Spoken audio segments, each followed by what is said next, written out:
तो दोस्तों स्वागत है आप सभी का हमारे चैनल की एक बिल्कुल ही नई वीडियो के अंदर, जहां आज की इस वीडियो के अंदर हम बात करने जा रहे हैं सबसे पॉपुलर और ट्रेंडिंग एनिमेज में से एक जुजुत्सु काइसेन के बारे में। और सीजन 2 के सारे लेटेस्ट एपिसोड्स को आपके लिए एक्सप्लेन भी करने वाले हैं। लेकिन सीजन 2 से पहले आप सबके लिए सीजन 1 का रिकैप हो जाए, ताकि आप आसानी से जुजुत्सु काइसेन की स्टोरी को रिफ्रेश कर सकें। तो चलिए बिना किसी देरी के सीजन 1 के रिकैप को स्टार्ट करते हैं। तो जुजुत्सु काइसेन के सीजन 1 की स्टोरी को स्टार्ट करने से पहले हम इसके पूरे वर्ल्ड को समझ लेते हैं। सो बेसिकली जुजुत्सु काइसेन की दुनिया हमारी दुनिया से थोड़ी सी अलग है, और ऐसा इसीलिए क्योंकि जुजुत्सु काइसेन की दुनिया के अंदर कर्स एनर्जी नाम की एक पावर एग्जिस्ट करती है। ये कर्स एनर्जी बेसिकली ह्यूमंस के नेगेटिव इमोशंस से क्रिएट होती है, क्योंकि जब भी किसी इंसान के मन में नेगेटिव इमोशंस आते हैं, जैसे कि डर, गुस्सा, जलन या फिर दुख, तब उस नेगेटिव इमोशन की वजह से एक नेगेटिव एनर्जी पैदा होती है। और फिर जब वही नेगेटिव एनर्जी बहुत ज्यादा मात्रा में इकट्ठा हो जाती है, तब उससे एक कर्स एंटिटी का क्रिएशन होता है, जिसे कहा जाता है कर्स स्पिरिट। अब ये कर्स एनर्जी जिससे कर्स स्पिरिट पैदा होते हैं वो सभी ह्यूमन से निकलती है, बट कोई भी ह्यूमन इन कर्स स्पिरिट्स को देख नहीं सकता। और रही बात इन कर्स स्पिरिट की, तो ये बहुत ही तेजी से पॉपुलेट होते हैं और हर साल हजारों लोगों को जान से मार देते हैं। लेकिन अब यही कहानी में एंट्री होती है जुजुत्सु सोर्सरर्स की। जुजुत्सु सोर्सरर्स बेसिकली वो ह्यूमंस होते हैं जो कि जुजुत्सु का इस्तेमाल करने में कैपेबल होते हैं। आसान भाषा में समझे तो ये जुजुत्सु सोर्सरर्स ऐसे ह्यूमंस हैं जो कि अपनी कर्स एनर्जी के ऊपर कंट्रोल कर सकते हैं और उसे अपने खुद के लिए भी यूज कर सकते हैं। और इसीलिए ये जुजुत्सु सोर्सरर्स आम इंसानों के मुकाबले बहुत ज्यादा पावरफुल होते हैं। इसके साथ ही ये सोर्सरर्स ना सिर्फ कर्स स्पिरिट्स को देख सकते हैं, बल्कि ये उन कर्स स्पिरिट्स को रोकने और उन्हें मारने का भी काम करते हैं, ताकि वो दुनिया के अंदर ह्यूमंस को कर्स स्पिरिट से सेफ रख सके। तो चलिए अब इस पूरी जानकारी को जानने के बाद हम जुजुत्सु काइसेन सीजन 1 की स्टोरी को स्टार्ट करते हैं। तो कहानी की शुरुआत होती है एक जवान से लड़के से, जिसका नाम होता है यूजी इतादोरी। यूजी इतादोरी हाई स्कूल में पढ़ता है, जहाँ अपने स्कूल के अंदर ये एक छोटे से कल्ट ग्रुप का मेंबर होता है। यूजी के ग्रुप के अंदर 2 और मेंबर्स थे, और यूजी अपने ग्रुप मेंबर्स के साथ मिलकर छोटे मोटे भूतिया गेम खेलता था। लेकिन यूजी इतादोरी बाकी इंसानों से काफी अलग था, और वो इसीलिए क्योंकि यूजी के अंदर बाकियों के मुकाबले काफी ज्यादा पावर्स थी, और वो अपनी उम्र के दूसरे लड़कों से काफी स्ट्रॉन्ग था। यूजी इतादोरी के फैमिली मेंबर्स की बात करें तो उसकी फैमिली में सिवाय उसके दादा के और कोई भी नहीं था, और उसके दादाजी ने बचपन से ही उसे पाल पोस कर बड़ा किया था। लेकिन अभी के टाइम पर उसके दादा की हालत बहुत खराब थी, और इसीलिए वो हॉस्पिटल में भर्ती थे और अपनी जिंदगी के आखिरी पलों को जी रहे थे। यूजी अपने दादाजी से बहुत प्यार करता था, और इसीलिए स्कूल से निकलते ही जैसे उसे टाइम मिलता था वैसे ही वो अपने दादा से मिलने जाता था। लेकिन उसके दादा को ये बात बिल्कुल पसंद नहीं थी, और वो इसीलिए क्योंकि यूजी का दादाजी ये चाहता था कि यूजी उनके पास आकर टाइम वेस्ट करने की बजाय अपनी लाइफ में आगे बढ़े। यही जब यूजी अपने दादा से मिलने आता है, तब उसके दादाजी यूजी को बताते हैं कि इस दुनिया के अंदर यूजी के अलावा उनका कोई भी दोस्त या रिश्तेदार नहीं है, और इसीलिए जब उनकी मौत हो रही है तब उस टाइम पर वो बिल्कुल अकेले हैं। और इसीलिए यूजी के दादाजी उससे कहते हैं कि वो अपनी उम्र के दूसरे लड़कों से काफी अलग है, उसके अंदर बहुत ज्यादा ताकत है, और इसीलिए वो चाहते हैं कि यूजी अपनी लाइफ के अंदर ज्यादा से ज्यादा लोगों की मदद करें, और जब भी किसी को हेल्प की जरूरत हो तो यूजी उसका साथ दे, ताकि जब यूजी की मौत हो तब वो अपने दादाजी की तरह अकेला ना मरे, बल्कि उसके मरते वक्त उसके पास बहुत से लोग हो जो कि यूजी को अपना समझे और जिन्हें यूजी की मौत का दुख हो। और फिर ये बातें बोलने के बाद यूजी के दादाजी की डेथ हो जाती है। अपने दादाजी के डेथ के बाद यूजी खुद को संभाल लेता है, लेकिन तभी कुछ टाइम बाद यूजी के पास एक जुजुत्सु सोर्सर आता है, जिसका नाम होता है मेगुमी फुशिगिरो। मेगुमी फुशिगिरो यूजी को बताता है कि वो एक कर्स ऑब्जेक्ट को ढूंढ रहा है, और उसके अकॉर्डिंग ये कर्स ऑब्जेक्ट यूजी के पास है। असल में कर्स ऑब्जेक्ट सुकुना की एक फिंगर होती है। हजारों साल पहले रियोमन सुकुना नाम का एक सोर्सर रहता था, जो कि वैसे तो बहुत ही ज्यादा स्ट्रॉन्ग और पावरफुल था, लेकिन वो नेचर से बहुत ईवल था, और इसीलिए वो अपनी ताकत का इस्तेमाल करके कत्लेआम करता था। और क्योंकि सुकुना सबसे शक्तिशाली था, इसीलिए कोई भी उसे रोक नहीं पाता था। लेकिन फिर उसके बाद जब सुकुना की डेथ हुई, तब उसकी आत्मा उसकी उंगलियों में बट गई, और क्योंकि उसके 4 हाथ थे, इसीलिए सुकुना की आत्मा उसके चारों हाथों की 20 उंगलियों में बट गई, और इसीलिए सुकुना की हर एक फिंगर के अंदर बहुत ही ज्यादा कर्स एनर्जी आ गई। बट इसी को देखते हुए उसकी सारी फिंगर्स को काट दिया गया, और फिर सभी को सील करके छुपा दिया गया, ताकि फिर से दोबारा कभी भी सुकुना का पुनर्जन्म न हो सके। और अभी ऐसी एक उंगली गायब है, जिसे मेगुमी फुशिगिरो ढूंढ रहा है, क्योंकि उस फिंगर को सील करके यूजी के स्कूल में रखा गया था। फिंगर की बात सुनकर यूजी मेगुमी को बताता है कि उसे वो बॉक्स मिला था, लेकिन उसने वो बॉक्स अपने दोस्तों को दे दिया, और शायद से आज रात को उसके दोनों दोस्त उस बॉक्स को खोलकर देखने वाले हैं कि उसके अंदर क्या है। ये सुनते ही मेगुमी यूजी को बताता है कि अगर उन दोनों ने उस बॉक्स को खोल दिया तो फिर सुकुना की फिंगर को सेंस करके वहाँ बहुत सारे कर्स स्पिरिट आ जाएंगे, देंगे और फिर वो उसके दोनों दोस्तों को भी मार देंगे। ये सुनते ही वो दोनों स्कूल की तरफ भागते हैं, लेकिन इधर स्कूल के अंदर यूजी के दोनों दोस्त उस बॉक्स को खोल देते हैं और उस सील को हटाकर फिंगर को बाहर निकाल लेते हैं। लेकिन फिर तभी हम ये देखते हैं कि उन दोनों के ऊपर कई सारे कर्स स्पिरिट अटैक कर देते हैं। इधर मेगुमी जैसे स्कूल के अंदर घुसता है वैसे उसे अपने सामने कई सारी कर्स स्पिरिट दिखती है और इसीलिए उनका मुकाबला करने के लिए मेगुमी अपनी कर्स टेक्निक को यूज करता है और वहां पर 2 डॉग शिकागामी को समन कर लेता है। अब यहीं पर मैं आप सबको बता दूं कि जितने भी जुजुत्सु सॉर्सरर्स होते हैं वो सभी किसी न किसी तरह की कर्स टेक्निक को यूज करते हैं और इन सब के पास अपनी खुद की एक यूनिक कर्स टेक्निक भी होती है। और इसी तरह से मेगुमी की कर्स टेक्निक का नाम है 10 शैडोज, जिसके अंदर मेगुमी 10 तरह के अलग अलग पावरफुल शिकागामी को समन कर सकता है और उन्हें अपने लिए यूज कर सकता है। इधर बाहर हम ये देखते हैं कि यूजी स्कूल के गेट के बाहर खड़ा है और वो इसीलिए क्योंकि मेगुमी ने उसे अंदर आने से मना किया था। लेकिन फिर तभी यूजी को अपने दादाजी की बात याद आती है जिन्होंने उससे ये कहा था कि उसे दूसरों की मदद करनी चाहिए और फिर यही सोचकर यूजी स्कूल के अंदर आ जाता है। इधर मेगुमी उन सारे कर्स स्पिरिट के सामने आ जाता है जिन्होंने यूजी के दोनों दोस्तों को पकड़ रखा होता है और वो उन दोनों को खाने की कोशिश कर रहे होते हैं। लेकिन फिर तभी वहां पर यूजी आता है और वो उन कर्स स्पिरिट्स के ऊपर अटैक करके अपने दोनों दोस्तों को बचा लेता है। यही हमें ये भी पता लगता है कि यूजी भी उन इंसानों में से एक है जो कि अपनी आंखों से कर्स स्पिरिट्स को देख सकते हैं और इसका मतलब यही होता है कि यूजी इतादोरी बाकी नॉर्मल ह्यूमन से बहुत अलग है। इसके बाद यूजी अपने हाथों में वो फिंगर को ले लेता है और फिर वो मेगुमी से पूछता है कि आखिरकार इस फिंगर के अंदर ऐसा क्या है जिसकी वजह से ये सारे कर्स स्पिरिट्स यहाँ पर आ रहे हैं। जिस पर मेगुमी उसे बताता है कि इस फिंगर के अंदर बहुत ज्यादा कर्स एनर्जी है और ये बाकी के सारे कर्स स्पिरिट इस एनर्जी को सेंस करके यहाँ पर आए हैं ताकि वो इस फिंगर को खा सके और अगर इन्होंने इस फिंगर को खा लिया तो फिर ये इतने पावरफुल हो जाएंगे कि इन्हें हराना हमारे बस की बात नहीं होगी। लेकिन फिर इसके बाद ही उन दोनों के ऊपर एक बहुत ही बड़ा कर्स स्पिरिट अटैक कर देता है और वो इतना पावरफुल होता है कि मेगुमी उसे हरा नहीं पाता। लेकिन फिर तभी यूजी उसके सामने आता है और फिर वो अपनी स्ट्रेंथ के बल पर उस कर्स स्पिरिट से लड़ने लगता है। लेकिन तभी यूजी को ये समझ आ जाता है कि वो अपनी इस स्ट्रेंथ का यूज करके किसी कर्स स्पिरिट को नहीं हरा सकता और इसीलिए जब वो कर्स स्पिरिट यूजी को उठाकर उसे अपने मुंह से खाने वाला होता है तभी यूजी ये तय करता है कि वो सुकुना की फिंगर को खा लेगा जिससे कि उसके अंदर भी कर्स एनर्जी आ जाएगी। इसके बाद यूजी ऐसा ही करता है, वो सुकुना की फिंगर को खा लेता है। बट ये देखकर मेगुमी शॉक हो जाता है और वो इसीलिए क्योंकि मेगुमी ये जानता था कि किसी आम इंसान के लिए सुकुना की फिंगर खाना कोई मजाक की बात नहीं है और अगर कोई आम इंसान उसकी फिंगर को खा ले तो उसकी तभी मौत हो जाएगी। लेकिन जब यूजी सुकुना की फिंगर को खाता है तब उसे खाते ही मरने की बजाय यूजी बहुत ज्यादा पावरफुल हो जाता है और फिर वो एक ही अटैक से उस कर्स स्पिरिट को मार देता है। इसके बाद ही हम ये देखते हैं कि यूजी के चेहरे के ऊपर 2 और आंखें आ गई हैं, यानी कि उसके चेहरे पर अब टोटल 4 आंखें होती हैं और साथ ही साथ उसके पूरे शरीर के ऊपर अजीब से टैटूज भी बन जाते हैं और हमें पता लगता है कि यूजी के जरिए सुकुना एक बार फिर से रिवाइव हो चुका है, यानी कि उसका पुनर्जन्म हो चुका है। लेकिन ऐसा होना बहुत बड़ी बात थी और ऐसा इसीलिए क्योंकि लाखों करोड़ों में से सिर्फ कोई एक ही ऐसा इंसान होता है जिसके अंदर इतनी ताकत हो कि वो सुकुना की पावर्स को झेल सके और यूजी एक ऐसा इंसान है। इसके बाद सुकुना यूजी के कपड़े फाड़ देता है और फिर वो जोर जोर से हंसता है और चिल्लाते हुए बोलता है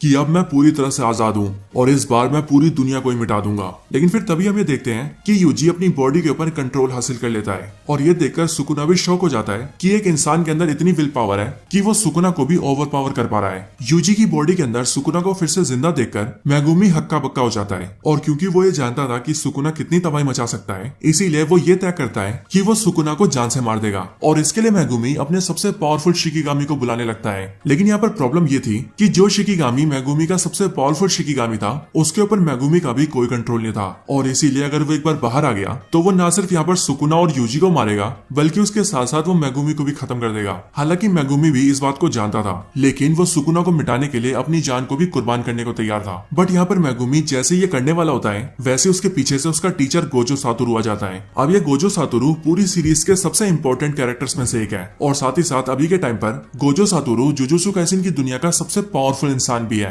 क्योंकि इसके पास बहुत सारी और बहुत पावरफुल कर्स एनर्जीज हैं। इस बात को जानकर कि सुकुना की फिंगर को खाने के बाद यूजी जिंदा है गोजो भी काफी हैरान हो जाता है। बट यहाँ पर एक इंटरेस्टिंग बात होती है और वो ये कि जुजुत्सु हाई के रूल्स के मुताबिक अगर कोई इंसान किसी कर्स ऑब्जेक्ट को खा ले तो जुजुत्सु सॉर्सरर्स को उसको जान से मारना होगा। लेकिन यहाँ पर गोजो ये देखता है कि यूजी सुकुना के ऊपर कंट्रोल कर पा रहा है और इसीलिए वो यूजी से कहता है कि वो अभी सुकुना को अपनी बॉडी पर हावी होने दें और फिर जब वो चाहे तब वो अपनी बॉडी को वापस से टेक ओवर कर ले। इसके बाद यूजी ऐसा ही करता है और जैसे ही सुकुना उसके ऊपर हावी होता है वैसे ही वो गोजो पर अटैक कर देता है। लेकिन गोजो अपनी स्पीड की मदद से उसे डॉज कर लेता है और सुकुना को हरा देता है और फिर तभी हम ये देखते हैं कि यूजी अपनी बॉडी को वापस टेक ओवर कर लेता है। इसके बाद गोजो यूजी को बेहोश कर देता है और फिर वो मेगुमी को बताता है कि इस बच्चे के अंदर सुकुना को कंट्रोल करने की पावर्स है और इसीलिए ये हमारे काम आ सकता है। इसके बाद गोजो यूजी को जुजुत्सु हाई ले आता है और ये जुजुत्सु हाई वही जगह है जहाँ पर जुजुत्सु सॉर्सरर्स अपनी ट्रेनिंग लेते हैं और अपनी पढ़ाई करते हैं और जो इन जुजुत्सु हाई को चलाते हैं उन्हें हायर अप्स कहा जाता है और इन हायर अप्स का फैसला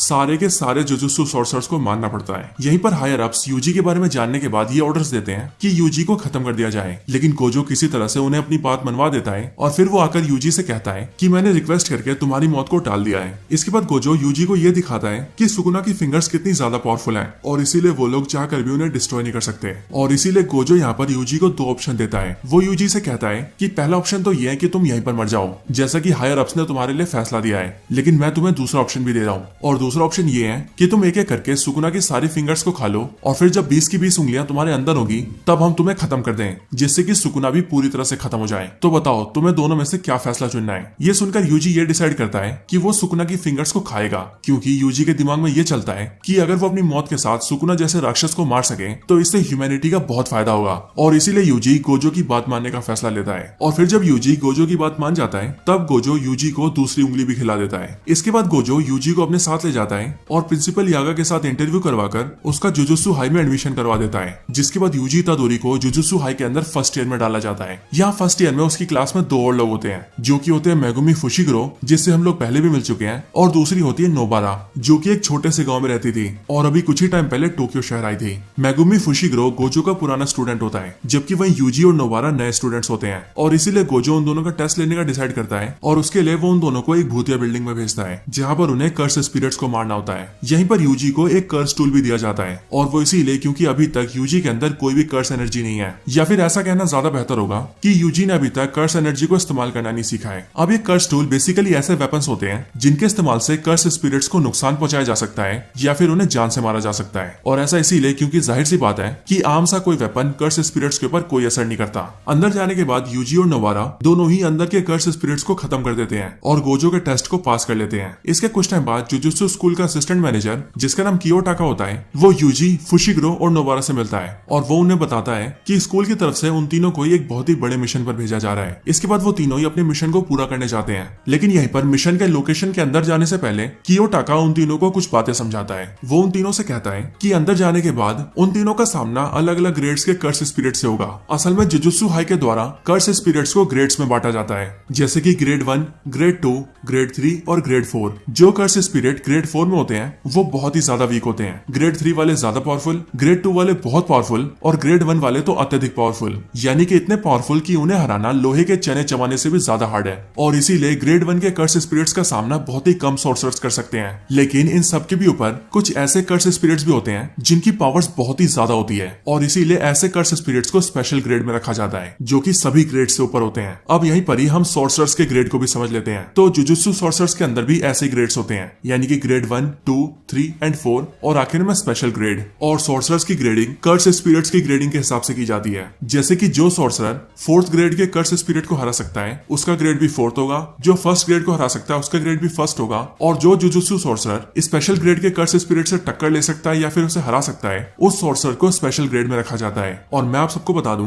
कि जुजुत्सु काइसेन की पूरी सीरीज के अंदर अब तक हमें सिर्फ 4 ही ऐसे जुजुत्सु सॉर्सरर्स दिखाए गए हैं जो कि स्पेशल ग्रेड के हैं। वैसे जिन जिन को भी उन चारों के नाम पता हो वो मुझे उनके नाम कमेंट्स में बता सकते हैं, मैं भी तो देखूं कि आपको कितने स्पेशल ग्रेड के सॉर्सरर्स के नाम पता है। चलिए कहानी पर वापस आते हैं। तो ये सारी इन्फॉर्मेशन देने के बाद कियोटाका उन तीनों को मिशन के लिए अंदर भेज देता है, बट अंदर आने के बाद उन तीनों का सामना एक स्पेशल ग्रेड के कर्स स्पिरिट से हो जाता है। ये कर्स स्पिरिट यहाँ पर इतना पावरफुल इसीलिए होता है क्योंकि इसने भी सुकुना की एक उंगली खाई थी और इसी वजह से इसके अंदर इतनी ज्यादा पावर आ गई थी और ये स्पेशल ग्रेड कर्स स्पिरिट बन गया था। उस कर्स स्पिरिट से जब उनका सामना होता है तब वो उनके ऊपर बहुत भारी पड़ता है और वो यूजी और मेगुमी को बहुत हद तक घायल भी कर देता है और इसीलिए यूजी सुकुना को बुलाता है और उससे उनकी मदद करने के लिए कहता है। लेकिन सुकुना यूजी से कहता है कि अगर वो बाहर आकर उसकी मदद करेगा और इस कर्स स्पिरिट को खत्म करेगा तो उसके साथ साथ वो उसके दोनों दोस्तों को भी मार देगा। ये सुनकर यूजी मेगुमी फुशिग्रो से कहता है कि वो नोबारा को लेकर यहाँ से बाहर निकल जाए और फिर ये सुनकर मेगुमी ऐसा ही करता है और वो नोबारा को लेकर बाहर चला जाता है। इसके बाद सुकुना यूजी की बॉडी पर टेक ओवर कर लेता है और फिर वो बड़ी आसानी से उस कर्स स्पिरिट को खत्म कर देता है और फिर वो उसे खत्म करके अपनी उंगली बाहर निकालता है और उसे भी खा जाता है। इसके बाद सुकुना वहाँ से बाहर निकलता है, जिसके बाद उसकी मुलाकात मेगुमी से होती है। मेगुमी फुशिग्रो के सामने सुकुना यूजी की बॉडी के अंदर से उसका दिल निकाल लेता है और फिर वो फुशिग्रो से कहता है कि अब अगर यूजी अपनी बॉडी पर टेक ओवर कर भी लेगा तो ऑन द स्पॉट उसकी मौत हो जाएगी। ये देखकर फुशिग्रो हैरान रह जाता है और इसीलिए सुकुना को रोकने के लिए फुशिग्रो उस पर अटैक कर देता है, लेकिन सुकुना बड़ी आसानी से उसे हराने लगता है। बट इस लड़ाई के अंदर सुकुना फुशिग्रो की टेक्निक से बहुत इंप्रेस होता है और उसकी 10 शैडो टेक्निक उसे बहुत ही अच्छी लगती है। साथ ही साथ वो फुशिग्रो से ये भी कहता है कि तुम्हारी 10 शैडो टेक्निक के अंदर इतनी पावर्स हैं कि तुम खुद अकेले ही उस स्पेशल ग्रेड के कर्स स्पिरिट को हरा सकते थे।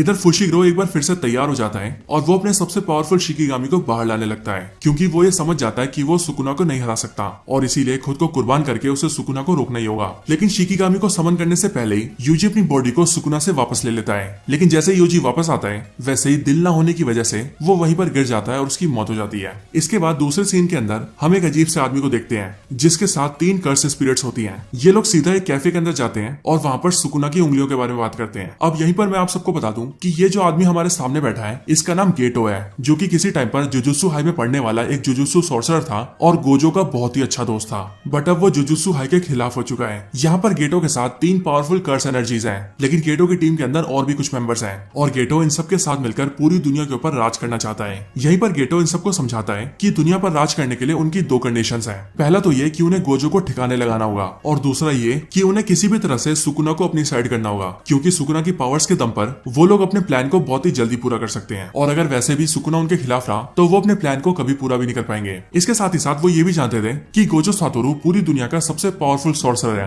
और इसीलिए उसको खत्म कर पाना उनमें से किसी के भी बस की बात नहीं है। लेकिन उनके पास एक ऐसा प्लान है जिसके अकॉर्डिंग वो लोग गोजो को कैद कर सकते हैं। तो चलिए अब गेटो और उसकी टीम के मेंबर्स की बात कर लेते हैं। तो सबसे पहले बात करें गेटो की, तो जैसा कि मैंने आपको बताया कि गेटो पहले एक सॉर्सरर था और वो गोजो का बहुत ही अच्छा दोस्त भी था, लेकिन फिर आगे चलकर वो जुजुत्सु वालों के खिलाफ हो जाता है। हालांकि गेटो को लेकर खास बात यह है कि जुजुत्सु हाई के अंदर सबको ये लगता है कि गेटो मर चुका है, यहाँ तक कि गेटो का दोस्त गोजो भी यही सोचता है कि वो मारा जा चुका है। लेकिन अभी हम गेटो को अपने सामने देख रहे हैं। इसके बाद टीम के दूसरे मेंबर्स की बात करते हैं, जिनमें पहला है हानामी। हानामी एक स्पेशल ग्रेड का कर्स है जो कि जंगल को लेकर लोगों के मन में जो डर होता है उससे पैदा हुआ है, और क्योंकि ये जंगल के डर से पैदा हुआ है इसीलिए इसके पास पावर्स भी जंगल से जुड़ी है। अगला कर्स स्पिरिट है डैगोन, जो कि लोगों के समुद्र को लेकर डर से पैदा हुआ है, और हाँ ये भी एक स्पेशल ग्रेड का कर्स है। अगला टीम मेंबर है जोगो। जी हाँ, गोजो नहीं जोगो, दोनों के नाम बहुत सिमिलर है। तो ये जोगो भी स्पेशल ग्रेड से है और ये पैदा हुआ है वोल्केनोस के डर से, यानी कि लोगों के मन में जो वोल्केनोस को लेकर डर होता है कि कहीं वोल्केनोस फट ना जाए और उनकी जान न चली जाए, तो उसी डर से क्रिएशन हुआ है इसका, यानी कि जोगो का, और इसीलिए इसके पास पावर्स भी वोल्केनो जैसी है। अब बात करते हैं टीम के आखिरी मेंबर की, जिसका नाम है माहितो। ये स्पेशल ग्रेड का एक ऐसा कर्स स्पिरिट है जो कि इंसानों की आपस में नफरत से पैदा हुआ है, और इसके अंदर एक ऐसी खास पावर है कि ये किसी भी इंसान को टच करके उसकी सोल को मैनिपुलेट कर सकता है और उसे एक अजीब से दिखने वाले कर्स स्पिरिट में ट्रांसफॉर्म कर सकता है। हालांकि जिन्हें भी ये ट्रांसफॉर्म करता है वो ज्यादा टाइम तक जिंदा नहीं रह पाते और कुछ ही टाइम में उनकी मौत हो जाती है। इधर दूसरी तरफ गोजो को जब ये पता लगता है कि यूजी मर चुका है और उसे और उसकी टीम को एक स्पेशल ग्रेड के कर्स से लड़ने के लिए भेजा गया था, तब इन बातों को जानकर वो ये समझ जाता है कि ये सब असल में हायर अप्स की चाल थी, और वो इसीलिए क्योंकि वो सब किसी तरह से यूजी को मारना चाहते थे, जिसके लिए उन्होंने यूजी और उसकी टीम को एक स्पेशल ग्रेड के कर्स से लड़ने भेजा था ताकि वो कर्स स्पिरिट यूजी को जान से मार दे। इधर हम यूजी की बॉडी को देखते हैं, लेकिन तभी हमें पता लगता है कि यूजी की बॉडी के अंदर उसकी कॉन्शियसनेस अभी भी जिंदा थी, और ऐसा इसीलिए क्योंकि सभी सॉर्सरर्स के माइंड के अंदर एक खास जगह होती है जिसे कहा जाता है इननेट डोमेन, और यूजी भी जब मरने वाला था तब मरने से पहले ही उसकी सोल सुकुना के इननेट डोमेन में आ गई थी। यहाँ सुकुना के पास आने के बाद उन दोनों की आपस में फाइट होती है, जिस फाइट में सुकुना यूजी को बड़े आराम से हरा देता है। इधर यूजी को हराने के बाद सुकुना यूजी के साथ एक डील करता है, और डील के अंदर वो यूजी से कहता है कि वो उसके हर्ट को ठीक करके उसे वापस जिंदा कर देगा, लेकिन इसके बदले में वो ये चाहता है कि वो जब चाहे तब उसकी बॉडी के ऊपर टेक ओवर कर सके और अपनी मर्जी से बाहर आ सके। लेकिन ऐसा वो सिर्फ 1 ही मिनट के लिए करेगा, और इसके लिए यूजी को एक्सटेंशन वर्ड बोलना होगा, और ऐसा जब सुकुना का मन करेगा वो तब करेगा, मतलब जब भी उसको बाहर आना होगा वो तब बाहर आएगा, और यूजी उसे कभी नहीं रोकेगा। इसके साथ ही दूसरी शर्त वो ये रखता है कि यूजी इस डील के बारे में भूल जाएगा, मतलब उसे कुछ भी याद नहीं रहेगा कि हमने क्या बातें की है। यूजी इस डील को लेकर एग्री कर लेता है, बस वो सुकुना से ये कहता है कि अगर वो उससे वादा करे कि वो बाहर आने के बाद किसी भी इंसान को चोट नहीं पहुंचाएगा तब उसे उसकी इस डील से कोई दिक्कत नहीं है। ये सुनकर सुकुना भी मान जाता है और फिर वो अपनी डील को पक्का कर लेते हैं। इसके बाद ये दोनों इस चीज का बाइंडिंग वॉव लेते हैं, जो कि बेसिकली एक कॉन्ट्रैक्ट की तरह है, और इसीलिए इस कॉन्ट्रैक्ट को ना तो यूजी तोड़ सकता है और ना ही सुकुना। यहीं पर हमें ये भी पता लगता है कि सुकुना इस डील के लिए इसीलिए मान गया है क्योंकि उसे मेगुमी फुशिगिरो की जरूरत है, लेकिन वो फुशिगिरो के साथ क्या करना चाहता है ये तो सुकुना ही जानता है। इसके बाद ही हमें देखते हैं कि यूजी फिर से जिंदा हो जाता है और उसकी बॉडी के सारे घाव भर जाते हैं। इसके बाद गोजो डॉक्टर शोको से ये कहता है कि वो यूजी के जिंदा होने की बात किसी को ना बताएं, स्पेशली हायर अप्स में तो किसी को भी नहीं। इसके बाद गोजो यूजी को अपने साथ ले जाता है और फिर एक खुफिया जगह पर लाकर वो यूजी को ये सिखाता है कि वो अपनी कर्स एनर्जी को कैसे कंट्रोल कर सकता है। इसके बाद यूजी अपनी ट्रेनिंग करने लगता है और गोजो यूजी को ट्रेनिंग करता हुआ छोड़कर वहां से निकल जाता है। गोजो कार से जा रहा होता है, लेकिन तभी उसे ये फील होता है कि कोई उसका पीछा कर रहा है, और फिर इसीलिए वो कार को रुकवाता है और कार से बाहर आकर कार को भेज देता है। इसके बाद ही हम ये देखते हैं कि जोगो गोजो के ऊपर अटैक कर देता है। और आप सबको ये याद ही होगा कि ये जोगो गेटो की टीम का मेंबर है। जोगो बेसिकली गोजो से लड़ने के लिए इसीलिए आया है क्योंकि वो गेटो की बात से सहमत नहीं है और उसे ऐसा लगता है कि गोजो उससे ज्यादा पावरफुल नहीं है और वो गोजो को हरा भी सकता है। और यही सोचकर वो यहाँ पर इससे लड़ने आया है। लेकिन इस लड़ाई के अंदर गोजो उसे बहुत बुरी तरह से मारता है और आखिर में जोगो के सर को उखाड़ देता है। साथ ही साथ गोजो टेलीपोर्टेशन के जरिए वहां पर जल्दी से यूजी को भी ले आता है और उसे वहां पर डोमेन एक्सपेंशन नाम का एक बहुत ही पावरफुल अटैक दिखाता है। जोगो के सर को उखाड़ने के बाद गोजो उसके सर पर लात रख देता है, लेकिन उसे मारने से पहले गोजो ये सोचता है कि आखिरकार उसे भेजा किसने है। लेकिन गोजो इसके आगे कुछ सोच पाता कि उससे पहले ही वहां पर हानामी आता है और वो गोजो और यूजी को एक इल्यूजन में फंसाकर जोगो के सर को उठाकर वहां से भाग जाता है। इसके बाद हानामी जोगो के सर को लेकर गेटो के पास आता है, जहां जोगो टीम से कहता है कि गोजो को हराना उनके बस की बात नहीं है। ये सुनकर गेटो उनसे कहता है कि उसने तो पहले उन सबसे कहा था कि गोजो उन सबसे पावरफुल है और इसीलिए उनमें से कोई भी उसे हरा नहीं सकता। लेकिन गेटो के पास दूसरा प्लान है, वो गोजो को कैद करेगा। बट गोजो को कैद करने के लिए उन्हें 31 अक्टूबर तक रुकना पड़ेगा, क्योंकि गेटो के प्लान के अकॉर्डिंग वो लोग 31 अक्टूबर को शिबुया के अंदर ही गोजो को कैद करेंगे और वो भी प्रिजन रियाल्म के अंदर। असल में प्रिजन रियाल्म एक ऐसी कैद है जिसके अंदर अगर एक बार किसी को डाल दिया जाए तो फिर वो चाहे कितना भी ताकतवर क्यों ना हो वो उससे बाहर नहीं आ सकता। और ऐसा इसीलिए पॉसिबल हो पाता है क्योंकि वो एक कर्स ऑब्जेक्ट होता है और जो भी उसके अंदर फंसता है वो उसे एक दूसरे डायमेंशन के अंदर कैद कर देता है, जहां पर ना तो टाइम एग्जिस्ट करता है और ना ही स्पेस। इन सब के बाद गोजो यूजी को गुडविल इवेंट के बारे में बताता है और वो यूजी से कहता है कि कुछ ही टाइम बाद दोनों जुजुत्सु स्कूल्स के बीच एक मुकाबला होने वाला है जिसे गुडविल इवेंट कहा जाता है और अब यूजी को सीधा उसी इवेंट के अंदर आना है। और फिर इसीलिए इतने टाइम के अंदर गोजो यूजी की ट्रेनिंग करवाता है और उसे पहले से भी काफी ज्यादा ताकतवर कर देता है। जब यूजी की ट्रेनिंग पूरी हो जाती है तब गोजो यूजी की पावर्स को टेस्ट करने के लिए उसे नानामी के साथ एक मिशन पर भेजता है। अब नानामी गोजो का दोस्त है जो कि एक ग्रेड 1 का सॉर्सरर है और उन चुनिंदा लोगों में से एक है जिन पर गोजो भरोसा करता है। नानामी और यूजी एक सिनेमा हॉल के अंदर जाते हैं जिसके अंदर 3 बच्चों की रहस्यमय तरीके से मौत हो गई थी, लेकिन मरने से पहले इन तीनों की बॉडी को काफी अजीब तरीके से बदल दिया गया था। असल में ये सब माहितो ने किया है क्योंकि जैसा कि हमने पहले जाना था कि माहितो के पास ऐसी पावर्स है कि वो किसी भी इंसान को छूकर उसे कर्स स्पिरिट बना सकता है और यहीं पर उसने इन तीनों को छूकर उन्हें कर्स स्पिरिट बनाया था। बट साथ ही साथ माहितो ने यहाँ पर कई सारे हिंट दिए थे और इसीलिए उन हिंट्स को फॉलो करके नानामी माहितो के पास पहुंच जाता है। असल में माहितो ऐसा खुद ही चाहता था क्योंकि वो ये देखना चाहता था कि नानामी कितना पावरफुल है। माहितो नानामी को अपने पास बुलाकर उसके साथ फाइट करता है और उस फाइट के अंदर वो नानामी को छूकर उसे भी एक कर्स स्पिरिट बनाने की कोशिश करता है। लेकिन नानामी एक बहुत ही पावरफुल सॉर्सर है और इसीलिए वो अपनी कर्स एनर्जी का यूज करके माहितो के प्लान को फेल कर देता है। इसके साथ ही माहितो के पास एक स्पेशल पावर थी और वो ये कि वो किसी के भी वीक पॉइंट को ढूंढकर उस पर अटैक कर सकता था। यहाँ पर भी नानामी ऐसे ही करता है और वो माहितो को काफी हद तक नुकसान पहुंचा देता है। लेकिन इस फाइट में नानामी भी काफी वीक हो जाता है और इसीलिए उसे भी वहां से निकलना पड़ता है। इसके बाद ही माहितो के पास गेटो आता है और वो दोनों मिलकर एक प्लान बनाते हैं जिस प्लान के अंदर माहितो जुनपी नाम के एक लड़के से मिलता है। ये जुनपी भी एक ऐसा लड़का होता है जो कि कर्स स्पिरिट्स को देख सकता था और इसीलिए वो माहितो को भी देख पाता है और उससे बातें कर पाता है। अपने प्लान के अकॉर्डिंग माहितो और गेटो मिलकर उस जुनपी की दोस्ती यूजी से करवा देते हैं और इवेंचुअली वो लोग ये चाहते थे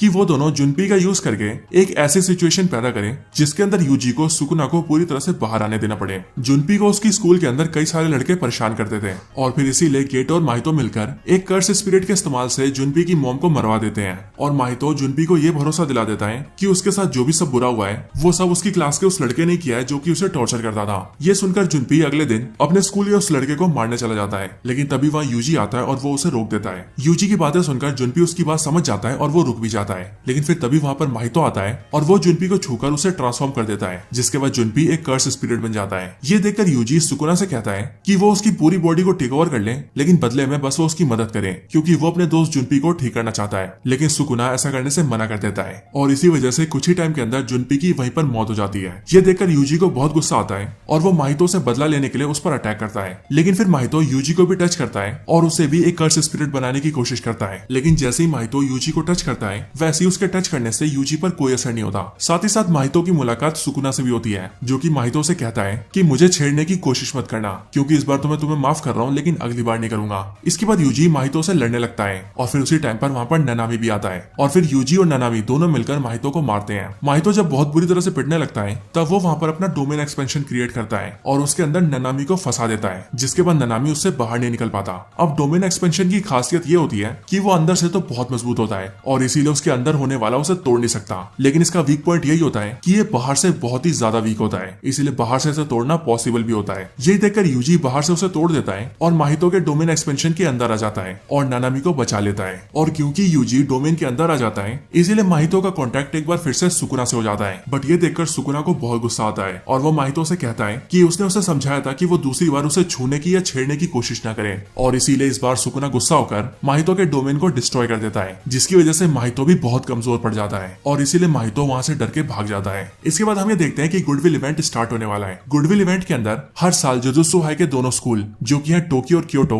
वो दोनों आपस में बैटल्स करते हैं और जो स्कूल इस बैटल में जीतता है उसे विनर घोषित किया जाता है। यहाँ पर हम ये देखते हैं कि टोक्यो स्कूल और क्योटो स्कूल दोनों के स्टूडेंट्स एक जगह इकट्ठा होते हैं, जहाँ पर मैगुमी और नोबारा के अलावा सेकंड ईयर के 3 और स्टूडेंट्स होते हैं, जो कि होते हैं माकी, इनुमाकी और पांडा। इनुमाकी एक ऐसा सॉर्सरर है जो कि श्रापित बोली बोलता है, यानी कि कर्स लैंग्वेज, जिसका मतलब इनुमाकी जो भी वर्ड बोलेगा वो एक्चुअल में होगा, और इसीलिए इनुमाकी के करीबियों को उससे नुकसान न हो, इसीलिए वो सिर्फ राइस बॉल इंग्रेडिएंट्स में बातें करता है, जैसे कि साइमन, साइमन और बोनिडोफ्लेक्स। अगला मेंबर होता है पांडा, जो कि बेसिकली एक कर्स कॉर्प्स होता है और इसे क्रिएट किया होता है टोक्यो स्कूल के प्रिंसिपल ने। और आखिर में माकी, जो कि जेनिन खानदान से बिलोंग करती है, लेकिन क्योंकि माकी के अंदर कोई भी कर्स एनर्जी नहीं होती, इसीलिए उसके क्लैन वाले उसे निकाल देते हैं। अब बात करते हैं क्योटो स्कूल के मेंबर्स की। क्योटो स्कूल की पहली स्टूडेंट है माई जेनिन, जो कि माकी जेनिन की जुड़वा बहन है, लेकिन अपनी बहन से हटकर ये कर्स एनर्जी को यूज करना जानती है। अगला स्टूडेंट है टोडो, जो कि क्योटो स्कूल का सबसे पावरफुल स्टूडेंट है और इसकी स्ट्रेंथ बहुत ही ज्यादा है। अगला है मेकामारू, जो कि वैसे तो एक रोबोट है, लेकिन इस रोबोट को एक असली इंसान कंट्रोल करता है, बट वो फिजिकली बहुत वीक है, इतना वीक कि वो चल भी नहीं सकता,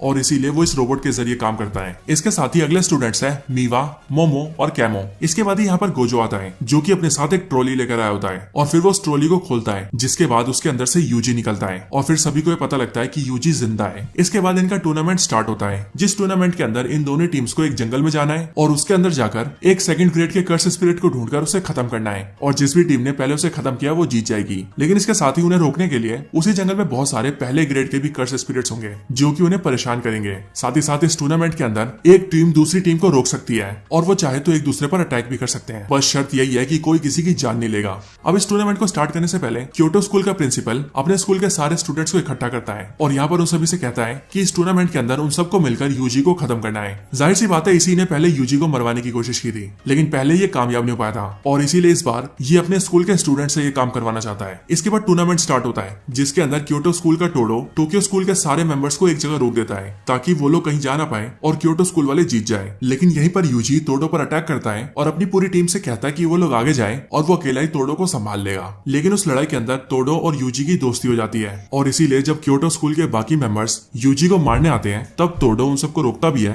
और यूजी को उन सबसे बचाता है। इधर स्कूल के बाकी मेंबर्स की दूसरे मेंबर्स से फाइट होती है, लेकिन जब इन सारी बैटल्स के अंदर मैगुमी और क्योटो स्कूल के कैमो की फाइट चल रही होती है, तब उसी टाइम पर उनके ऊपर एक दूसरा कर्स स्पिरिट अटैक कर देता है। इसके बाद दूसरी तरफ हम सभी माहितो को देखते हैं, जो कि इस टाइम पर स्कूल के अंदर ही होता है, और फिर हमें पता लगता है कि यह सब कुछ गेटो और माहितो का प्लान है, क्योंकि वो सब ये जानते हैं कि टोक्यो स्कूल के अंदर सुकुना की 6 उंगलियां रखी हैं, और इसीलिए अगर वो लोग किसी तरह से उन 6 उंगलियों को हासिल कर लें और एक साथ उन्हें यूजी को खिला दें, तो उन्हें ऐसा लगता है कि शायद उससे सुकुना पूरी तरह से बाहर आ जाएगा और फिर शायद वो उनका साथ भी देगा। और ये लोग यहाँ पर उन्हीं उंगलियों को लेने आए हैं, जिसके लिए वो लोग इन सब का ध्यान भटका रहे हैं। इसके बाद हम ये देखते हैं कि वो कर्स स्पिरिट और कोई नहीं बल्कि हनामी है, जो कि धीरे धीरे करके सब पर अटैक करता है। साथ ही साथ यहीं पर कुछ और भी कर्स स्पिरिट होते हैं, जो कि हनामी का साथ देते हैं। इसके बाद ही टोडो और यूजी हनामी से लड़ने आते हैं, और यहीं पर हमें टोडो की क्लैप टेक्निक के बारे में पता लगता है, जो कि बेसिकली एक ऐसी स्पेशल टेक्निक है जिसके अंदर टोडो क्लैप करके किसी से भी अपनी जगह चेंज कर सकता है, और फिर इसीलिए यहाँ पर टोडो और यूजी मिलकर हनामी पर काफी भारी पड़ते हैं। अब यहीं पर हमें एक और चीज पता लगती है कि यहाँ पर गेटो और उसकी टीम ने मिलकर एक ऐसा कवर भी बनाया होता है, जिस कवर के अंदर गोजो ना आ सके, क्योंकि वो ये जानते थे कि अगर इस फाइट के अंदर गोजो भी शामिल होगा तो फिर गोजो पलक झपकते ही उन सबको हरा देगा, और फिर वो लोग चाहकर भी उन सबका ध्यान नहीं भटका पाएंगे। लेकिन कुछ टाइम बाद ही हम ये देखते हैं कि वो कर्टेन जिसे गोजो को रोकने के लिए बनाया गया था, वो वहां से हट जाता है, और इसीलिए गोजो हवा में उड़ता है और वो जल्दी से अपने दुश्मनों की लोकेशन ढूंढता है, और फिर वो जल्दी से जाकर उन सबको हरा देता है और हनामी को भी बुरी तरह से घायल करके वहां से भगा देता है। इसके बाद उनके टूर्नामेंट को रोक दिया जाता है, लेकिन गोजो सभी से कहता है कि उन्हें टूर्नामेंट को जारी रखना चाहिए, लेकिन इस मैच को उन्हें अलग ढंग से खेलना चाहिए। और फिर इसीलिए वो लोग अगले दिन बेसबॉल का मैच रखते हैं, जिसमें टोक्यो स्कूल बड़े आराम से जीत जाता है। और इधर टोक्यो स्कूल के प्रिंसिपल क्योटो स्कूल के प्रिंसिपल गाकुगांजी से बात करके उन्हें इस बात के लिए मना लेते हैं कि वो यूजी के ऊपर हमला करवाना छोड़ दें, क्योंकि यूजी एक बहुत ही अच्छा लड़का है और उसकी मदद से वो लोग सुकुना को रोक भी सकते हैं। अब एक हफ्ता बीत जाता है और फिर हम ये देखते देखते हैं कि यूजी, मेगुमी और नोबारा को एक मिशन पर भेजा जाता है। इस मिशन के अंदर 4 लोगों की अनजान तरीके से मौत हो गई थी और जब इन चारों के बीच में एक लिंक ढूंढा जाता है तब टीम को यह पता लगता है कि वो चारों एक ही स्कूल के अंदर पढ़ते थे और फिर इसीलिए वो लोग डिसाइड करते हैं कि उनके बारे में और पता लगाने के लिए वो लोग स्कूल के अंदर जाएंगे। स्कूल आने पर उन्हें पता लगता है कि इसी स्कूल के अंदर मेगुमी फुशिगिरो पढ़ा करता था और यहाँ के बहुत सारे स्टूडेंट्स के साथ साथ टीचर्स भी उसे बहुत अच्छे से जानते हैं। इसके बाद इन्वेस्टिगेशन के दौरान उन तीनों को यह पता लगता है कि स्कूल के पास में एक सुनसान सा ब्रिज है जिस ब्रिज को सब भूतिया मानते हैं और आज से ठीक 20 साल पहले ये चारों स्टूडेंट्स वहाँ उस ब्रिज के पास ही बेहोश पाए गए थे और ये चीज स्कूल के सभी लोगों को बहुत अजीब लगी थी। लेकिन इससे भी बड़ी बात तो ये थी कि उन चारों में से किसी को भी ये याद नहीं था कि वो चारों वहाँ पर पहुंचे कैसे थे। इसके बाद ही वो तीनों ये समझ जाते हैं कि उन चारों की किसी न किसी कर्स स्पिरिट ने जान लिया है। इसी टाइम पर उन तीनों से मिलने एक लड़की आती है जो कि फुशिगिरो की क्लासमेट होती है और वो फुशिगिरो को बताती है कि कुछ साल पहले जब वो चारों लड़के ब्रिज पर गए थे तब उस टाइम पर वो भी ब्रिज पर गई थी और उसके साथ साथ फुशिगिरो की बहन भी उसके साथ गई थी और इसीलिए पिछले एक हफ्ते से उसके साथ बहुत अजीब सी चीजें हो रही है। ये सुनकर फुशिगिरो भी ये समझ जाता है कि जिस तरह से उन चारों की जान गई है शायद उसी तरह से ये लड़की भी मारी जाएगी और शायद से उसकी बहन की भी जान खतरे में है। फुशिगिरो ये डिसाइड करता है कि अपनी बहन को बचाने के लिए और इन सारी किलिंग्स को रोकने के लिए वो उस ब्रिज के पास जाकर उस कर्स स्पिरिट को खत्म कर देंगे और फिर इसके लिए वो तीनों ऐसा ही करते हैं। वो रात होते ही तीनों वहां पर पहुंच जाते हैं जहां जाने के बाद वो तीनों एक बैरियर के अंदर आते हैं जिसके बाद उन्हें एक अजीब सा कर्स स्पिरिट दिखता है। वो यूजी और नोबारा दोनों को उस बैरियर से बाहर धकेल देता है और फिर तभी मेगुमी के सामने वो वाला कर्स स्पिरिट आता है जो कि सबको मार रहा है और फिर यही हमें ये पता लगता है कि यहाँ के सारे कर्स स्पिरिट स्पेशल ग्रेड के कर्स स्पिरिट है और ये जो कि सबको मार रहा है उसने सुकुना की उंगली खा रखी है।